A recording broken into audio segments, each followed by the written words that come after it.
Left-Wing Kingz. Listen, think, act, repeat. So one thing that a skillful prosecutor can do is they know how to provoke self-incriminating behavior. And Kamala was on her A game, to say the least, during this debate. She set traps for Trump, and he kind of walked right into them each and every time. So, Ace, how did Harris trigger Trump, and why was she so successful at it? I mean, she played toward the one thing that's Donald Trump's biggest weakness, and that's his ego. You know what I'm saying? And she fed into that. You know, she hit him with that line about nobody showing up or walking out of his rallies, and he couldn't resist on that. She did a brilliant job of showing the American people, or reminding the American people, who you're voting for as president if you vote for Donald Trump.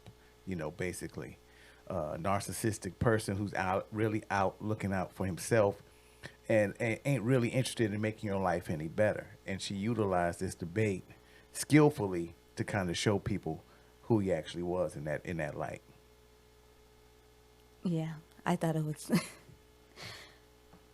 I don't have words for this man, but I'm gonna stick to the topic. So some of them that triggered to me is like things that we have forgotten. Like when she talked about the COVID-19 response. I mean, you can say what you want, but 7 million people died. Yeah. It wasn't funny.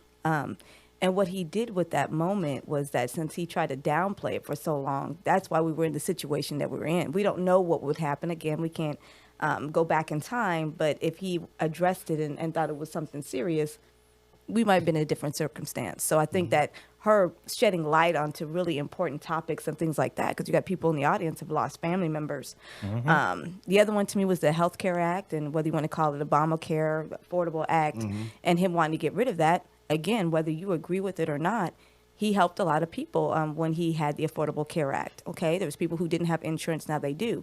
Now, granted, it might not have been the best in its current condition, but he always talks about how great he is and what he's going to do better, and I make everything wonderful. Well, then you should have made it wonderful. Make it better for people. So just shedding lights on those things, and of course, like the economic recovery and unemployment.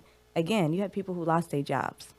Like people forget, like there's people who do not and currently don't have their job, who suffered a lot of losses. So her just triggering and talking about things that really are impacting the everyday person, I think he didn't have any responses, because there is no responses to some of the things that he did and shed light on.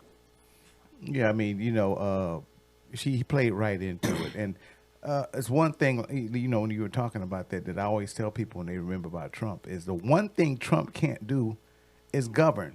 The one thing we need the president to do, and COVID proved that.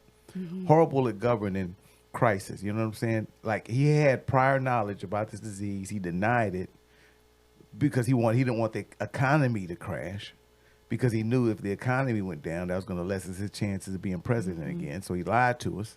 A lot of people died and suffered for that, and I think she did a good job reminding us of that.